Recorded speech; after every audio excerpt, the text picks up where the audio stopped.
Hey guys, Sasha Wood here with the top 10 supervillain weaknesses, cause why should the heroes be the only ones having their weaknesses exposed?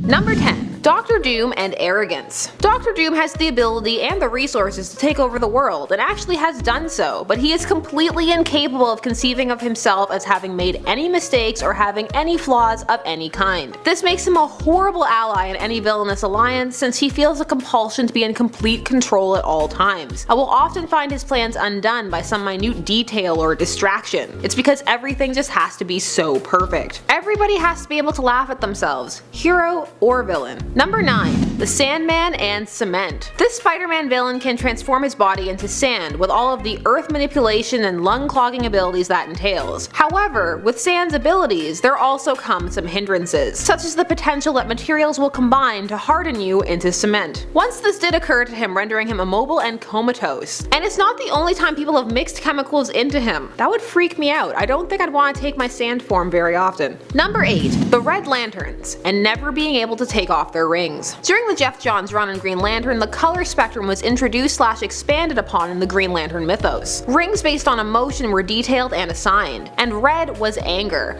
and they started off murderous and villainous. The red rings seized on the anger of the wearer and replaced their heart, making it useless. The blood is then expelled from the wearer in a torrent of rage. Basically, they vomit the blood back up at you. The ring also initially rendered its wearers near mindless, as they were so blinded by rage. So basically the red ring, not the best deal. It's true the red ring has since been developed, but it still comes with some pretty I can never take this off style clauses. So if you take the ring off, well, most species can't live without a heart or blood. Still better than the hope ring, I guess. That one didn't even work without being near a green ring. Some more limitations at number 7. Loki and his power lock. This was a lock placed on Loki's abilities by Odin to stop him from being able to kill Thor or humans. When he did find a way to use his full powers, this typically resulted in Odin finding his location and could lead to a full removal of his abilities. As a result, this pretty much forced Loki into the role of either trickster or master manipulator, but it does lower some of the risk factor in straight up combat, but only in a head-on fight. Dealing with illusions and doppelgangers in battle is difficult, and with Loki that will always be a factor. I don't know why they used to make fun of him, those are the best tactics. Every team needs a mage. Every RPG player knows this. Number 6. Deadshot and a death wish. Deadshot is actually suicidal and feels his existence has no real value. This makes him a huge asset to the Suicide Squad, as he literally lives up to the team's name and he's down for any mission. But it also means that the chance of success varies. His skills mean he usually comes back alive, but his suicidal tendencies means it's not often unscathed. He once let the Green Lantern shoot him in the neck to get a good shot. His own life is simply not paramount, so if you need information or for him to survive the mission, maybe give the important documents to somebody who has a bit more of a sense of self-preservation, because there's a good chance that one of these days Deadshot isn't coming back. Number 5. Harley Quinn and being in love with the Joker. Harleen Quinzel is a competent, intelligent woman who must often subvert herself and is placed in great danger and outright abused because of her love for the psychopathic murderer, the Joker. Harley has to be careful to not overstep her place, as providing plans that are too good,